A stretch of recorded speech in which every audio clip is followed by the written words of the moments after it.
You're lying in your bed. The dull whirring of your air conditioner is the only thing separating you from total silence. You know, that particular silence that is so heavy and so thick, it's almost the equivalent of a loud noise itself. The kind of silence where you could hear a pin drop 3 rooms away in. The kind of silence that fills your ears with the sound of your own heartbeats as your ear presses against your pillow. That kind of silence. The dull whirring is the only noise you can hear. A noise that typically goes unnoticed until it's the only noise present. It's comforting, whether you realize it or not. A sort of white noise. But suddenly, your room is back at the temperature specified on the thermostat, and the whirring comes to a stop, as the vent makes a dull clang. To your misfortune, you're not yet asleep, and the silence sets in. You should be comforted by the knowledge that you could hear anything and everything in your surroundings, making up for the lack of vision provided by the darkness. But you aren't. It's this very environment that sets you on edge, causes your heart to beat a bit faster, makes your body tense without explanation, and that makes you aware when you are not alone. But you are alone, right? You've been laying there with your eyes closed for almost 15 minutes, and you made sure everything was normal in your room before you turned off the light. You're a smart one. All those Facebook quizzes you took have just reinforced that you already know, if you were in a horror movie, you'd survive until the end. You've even made a carefully laid plan of what you would do in any of the situations you've read about on Creepypasta.com. But that stuff is just nonsense anyway, right? You aren't scared. Or at least, that's what you keep telling yourself. But wait, what was that? Was that the rustling of fabric? But you didn't shift on your bed, or make any movement. Did you make that noise? No, you couldn't have. You were paralyzed, your bed, stiff with an unease that was not present until this very moment. You must have imagined it. You must have. You roll over to face the wall. Out of sight, out of mind. If there's something in the room with you, it'll just have to accept that you are much too tired to deal with it at the moment. You are still stricken with uneasiness as you hear rustling again. This time, the rustling is accompanied by a soft thud on the ground. Your heart seizes in your chest. Did you really just hear that?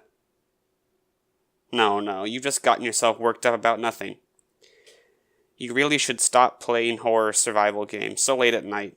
It's messing with your brain. You're a rational person. Stop acting so childish and just fall asleep already. You close your eyes tightly, silently hoping that sleep would whisk you away soon. You're practically begging for the safety of the non-existent dream world of your own creation. You're running away in a sense, but there's nothing there, right? You're just tired. I know. As your eyes are clenched tightly shut, you become aware that no matter how much you want to, you can no longer move your arms and legs. Come on now. Are you really letting this get to you? What are you, 12? Suck it up and fall asleep already. Now, more tense than ever, that unnerving sound echoes across the room again. The rustling of fabric, followed by a soft thud on the ground. Unwittingly, you're holding your breath now.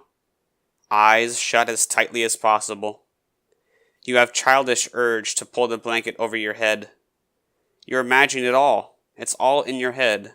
I thought you were better than this.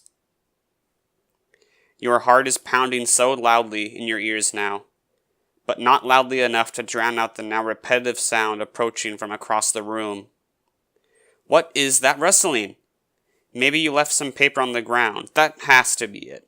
And that thumping, it's probably the cat, or the dog, or something. They probably ran in when you weren't looking before you closed the door.